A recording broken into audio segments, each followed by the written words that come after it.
Halo semua, dan selamat datang. Oke, kali ini kita akan bahas sesuatu yang super penting, tapi jujur aja sering banget kita lupakan. Seberapa akurat sih data di rekan medis kita? Coba deh, Anda bayangin nih, gimana kalau di dalam catatan kesehatan Anda, dokumen yang paling personal itu, ternyata ada satu aja kesalahan kecil. Mungkin catatannya bilang Anda alergi obat A padahal bukan. Atau golongan darah Anda tertulis B padahal seharusnya O. Bahkan hal sepele ya kayak salah taruh koma di dosis obat. Kelihatannya kecil kan? Nah, kesalahan-kesalahan yang kelihatannya sepele tadi akibatnya bisa fatal, serius. Makanya topik ini penting banget untuk kita bahas. Tapi tenang dulu, ada kok sistem yang dibuat khusus buat mencegah bencana kayak gitu. Yuk kita kenalan sama dua penjaga gawang data kita. Namanya validasi dan verifikasi. Nah, ini dia perbedaannya. Gampangnya gini deh, validasi itu ibarat pengecekan otomatis oleh sistem. Anggap aja kayak spell check di komputer. Kalau Anda ketik tanggal 31 Februari, sistem langsung nolak. Kenapa? Karena itu nggak logis. Nah, kalau verifikasi, ini kerjaan manusia. Petugas beneran akan ambil KTP Anda, lalu ngecek. Nama di sistem sama di KTP udah persis sama belum ya? Jadi yang satu ngecek logika, yang satu lagi ngecek kebenaran. Keduanya ini partneran. Oke, jadi kenapa sih kita harus seribet ini ngurusin data? Pentingnya di mana?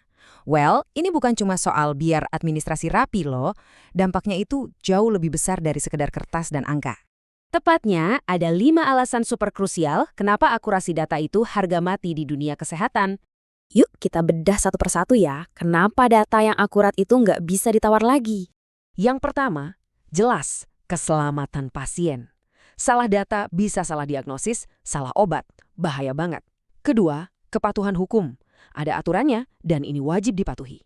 Ketiga, kualitas pelayanan. Dokter butuh data yang benar buat ngasih tindakan yang tepat kan? Keempat, urusan penagihan dan klaim. Data salah, klaim asuransi bisa ditolak. Repot. Dan yang terakhir, untuk skala besar, ini penting buat riset medis. Kebijakan kesehatan publik itu dasarnya dari data yang valid. Jadi intinya apa? Ini nyangkut semuanya, dari keselamatan pribadi Anda sampai ke kebijakan kesehatan satu negara. Oke, teori cukup. Sekarang, gimana sih cara kerja validasi dan verifikasi ini di lapangan? Biar kebayang, kita lihat beberapa contoh kasus nyata yuk. Kasus pertama nih. Bayangin, ada petugas lagi input data, di layar muncul ada pasien umurnya 150 tahun. Nah, disinilah si sistem pinter tadi beraksi. Sistem langsung nge-flag, weh ini data nggak masuk akal. Itu tugasnya si validasi. Setelah sistem ngasih peringatan, giliran manusianya turun tangan. Petugas harus melakukan verifikasi, cek KTP atau akta lahirnya, terus benerin datanya. Kelihatan kan gimana mereka berdua kerja bareng? Lanjut ke kasus kedua, yang ini sering banget terjadi dan kelihatannya sepele, salah ketik alias typo. Misalnya nama pasien seharusnya Andi, tapi yang diinput Andi pakai I double. Nah, sistem validasi mungkin aja lolos kan? Karena Andi secara format ya bisa aja nama orang. Disinilah peran verifikasi jadi krusial.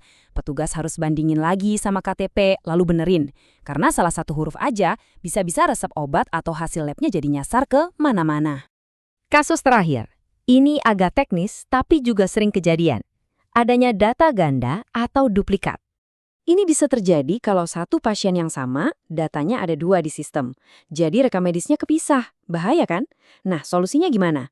Keduanya kerja bareng lagi. Sistem melakukan validasi untuk mencari data ganda, prosesnya disebut deduplikasi. Begitu ketemu, giliran petugas yang verifikasi, mastiin ini orang yang sama, baru deh datanya digabung jadi satu. Oke, jadi semua proses ini bukan cuma sekedar saran atau praktek terbaik ya. Ini semua ada aturannya, ada standar resminya yang kuat.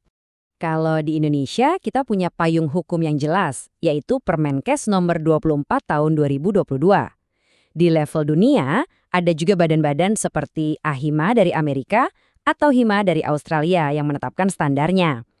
Jadi ini membuktikan kalau akurasi data itu masalah serius yang jadi perhatian di seluruh dunia.